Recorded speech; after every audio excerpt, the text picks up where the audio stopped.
6 p.m., June 10th, 1944. A train grinds to a halt inside Auschwitz for the first time, hours after departing from Budapest. The doors swing open and thousands of people pour out, clamoring and scanning their surroundings. Smoke hangs in the air, mixing with the sharp scent of pungent ash. Violent shouts from guards direct passengers to place their few possessions besides the tracks. Bags containing only the bare essentials and the most cherished possessions they could salvage from their homes. Standing on the tracks is Lukach. He's just 16 years old. With him is his father, Sandor. They are the last of their bloodline. A few days before, his family had lived in relative comfort. Lukach went to school. His father was a pharmacist, and they resided in a large apartment. Life was good. Yesterday, that all changed.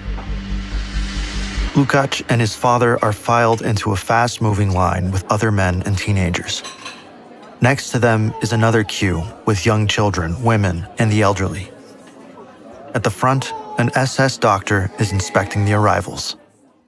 Lukach has heard rumors of the atrocities committed by the Nazis, but never in his wildest dreams did he imagine seeing them firsthand.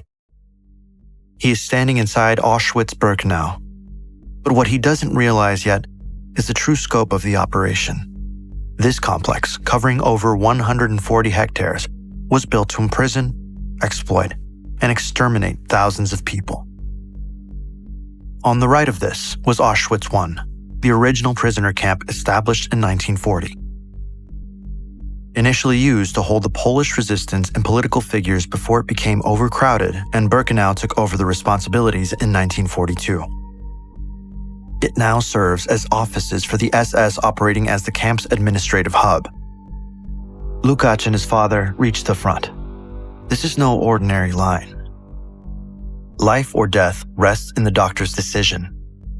A signal to the left spares them for forced labor. A signal to the right leads to the gas chambers. The doctor pauses and looks at them. Over 80% of the people sent to Auschwitz were murdered immediately at arrival. Just a minute ago, Tomas, who used to race Lukach home from school, and Mrs. Kovac, the elderly neighbor who would bring them warm bread, was deemed unfit to work and sent to the right. The doctor signals left, and guards push them aside. Some may view this as fortunate, but they are unaware of the horrors that lie ahead.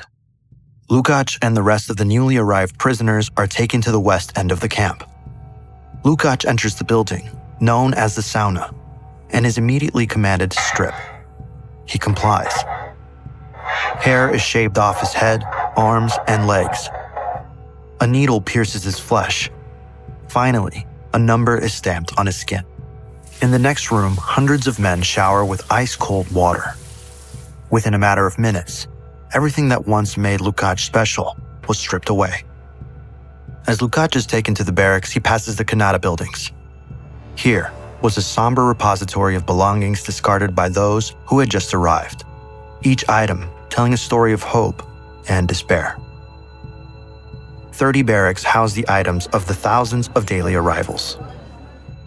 Inside, the buildings were filled with shelves stacked high.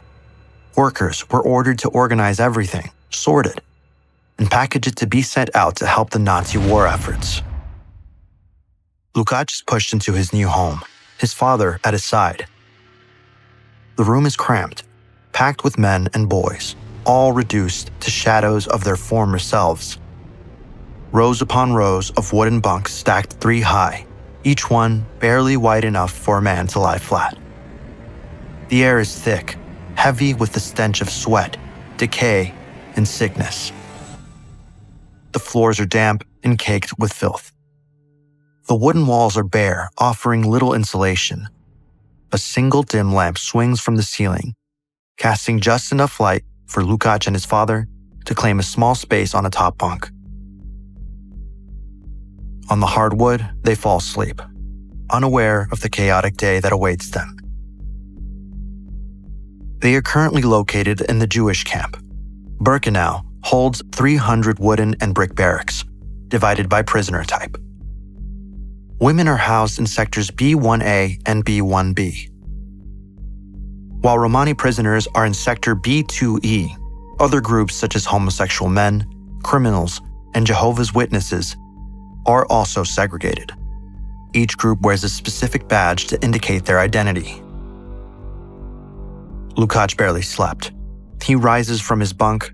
He gets the distinct impression that he needs to ready himself quickly. Everyone shuffles out of orders are a very different world, sheltered from the horrors that surround them. This section of the camp is made up of over 30 buildings housing hundreds of SS guards. The barracks are made from brick and include multiple rooms, often equipped with basic furnishings such as beds, tables, and personal storage. The same officers torturing and murdering prisoners every day have access to amenities like proper sanitation facilities and heating. 7 p.m. Lukach is walking back into his barrack. Amongst the hundreds of prisoners there, he's using his remaining strength to see if his father is amongst them. Finally, near his bunk, he sees a man hunched over with blood on the floor. It's his dad. He hugs him, but his father is almost too weak to stand. He was assigned to work laying railway tracks, and during the day, someone tried to escape. They were shot and killed on the spot. Almost everyone else in the group was beaten badly, including his father. Lukach tells his father to stay put and rushes off to get food. On the northern side of the camp was a row of kitchen barracks. There was one or two for each section of the different population groups. Inside, prisoners are preparing dinner for the workers. Lukach arrives and manages to find 2 stale pieces of bread and a small sausage. He quickly hurries back. While his father recovered in his bunk, from the corner of his eye, Lukach noticed a small group of prisoners huddled together on the dirt floor. They were playing chess. The pieces were crudely fashioned from wood. The board itself was scratched into the dirt floor.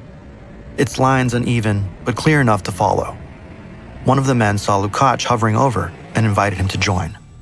For a few minutes, they weren't in Auschwitz. They weren't prisoners. They were chess players, strategists, tacticians. For the next few months, these were the only moments Lukach looked forward to. The summer of 1944 brought nearly 2 months of hell for Lukach and his father, as the Nazi war machine rapidly crumbled. In the east, Soviet forces were advancing, reclaiming nearly 100,000 square kilometers of territory. Time was running out for the Nazis, but it was also running out for Lukach and the thousands of other prisoners still trapped inside. 6 a.m., August 1st, 1944. Since their arrival inside nearly 2 months ago, Lukach and his father had faced a brutal life. Little food, no breaks, and constant beatings. Outside, reporting to their work assignment, Lukach realizes his father is barely conscious. Then, he hears a thump. A few meters away, his father collapsed into the mud and is not moving. Lukach paused for a moment, wondering how he could get him to the prisoner's hospital. Many prisoners suffered from tuberculosis, malaria, meningitis, and dysentery. Lukach's dad is suffering from the same fate as countless others: exhaustion mixed with starvation. This section of the camp consisted of over a dozen barracks in repulsive conditions. Camp doctors could not help many of their patients. They were also prisoners themselves. Even if he was transported to the hospital, the conditions were so squalid that the chances of survival would be extremely low. At night, rats would chew away at the legs of the sick, both those alive and dead. An SS guard approaches Lukach's father and screams at him to raise himself up. He musters whatever strength he has to shakily stand, but his fate is sealed. The guard gives one signal, and 2 other guards come to escort him away. He won't be heading to the hospital. Lukach's father is placed in a steady-moving line entering the crematorium building number 2 in the northwest of the camp away from the prisoner barracks.